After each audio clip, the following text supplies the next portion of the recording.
see if you can help me understand this, analyze this. Why have those comments been given so much reaction right now in the college football world?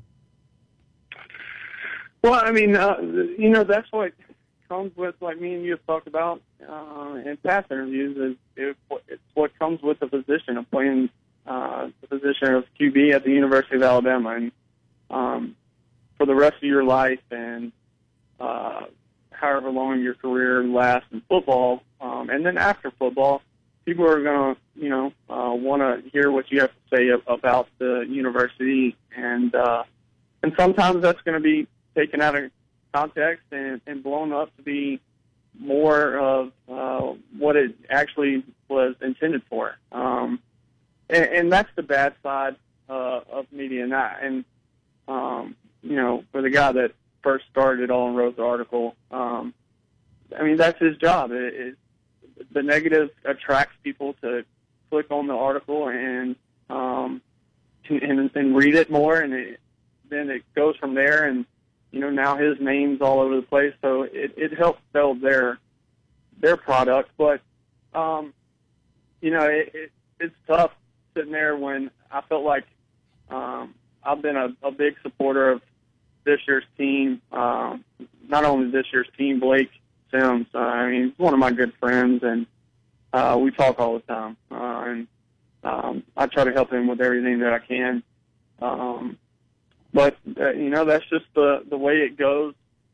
Sometimes that is just taken out of context, and I wish fans truly knew me, and I know the people that know me and have been around me know what I mean or what I meant by what I said last night. Now, when it comes to the clip you just played about lacking of what I said, true leader, which I misworded last night, and I'll admit that. What I meant, because I gave an example right after I said that, which was a vocal leader example. So that's what I should have said, is vocal leader. They have, and I mentioned last night, they have plenty of leaders on the team. I named numerous ones last night. Ryan Kelly, I knew he was one of them. And I asked, with him being out, who was going to be that vocal guy that steps up now? And I asked, is that Blake Sims? Does he need to step up into that role?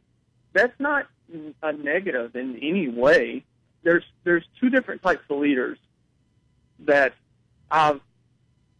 whenever I've been a part of a championship team, we've had these two different types of leaders. And like me and you were talking earlier, I don't know if we ever got that audio clip, but of Kevin Norwood in the past coming out and after this last season and saying what type of leaders we had on last year's team. We had plenty of guys, and every team does, every championship team I've been a part of has guys where they lead by example. And those guys, most of the time, aren't the guys that are comfortable in that role of being the vocal guy for the team and speaking up whenever like I said last night, when things go south, like we had in the past. And an example I gave last night also was Texas A&M. We had numerous guys that were vocal leaders on our offense, and we had numerous guys that were vocal leaders on our defense. Now, some of those guys graduated, and that's why I said I've seen great leaders on the defense. I would like to see more of a vocal leader on offense. That's all. I don't understand how that got taken to be a negative, but it obviously did, because it's all over the place today. You can't go anywhere or on the internet without seeing it, but that's just the way it goes sometimes. And that was my fault last night, like wording the way I did, because I thought I said vocal leader, which I didn't. I said true leader, but I gave an example of being a vocal leader after. And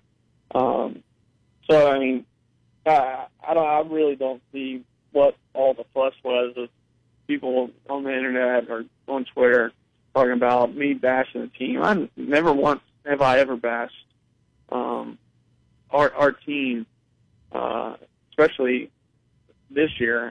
If anything, and I think, Ryan, you could back me up, I've been one of the biggest supporters for this year's team and for Blake Sims. So But that's the way it goes sometimes. You know, media's got to sell, and that's just the ugly side of the media, because I feel bad for the guys that report the right way and do the right things, and don't try to spin everything into a negative and make it all about sales, because you know the negative side of the media ruins it for the guys that truly care about good reporting. And but that's the way it goes sometimes.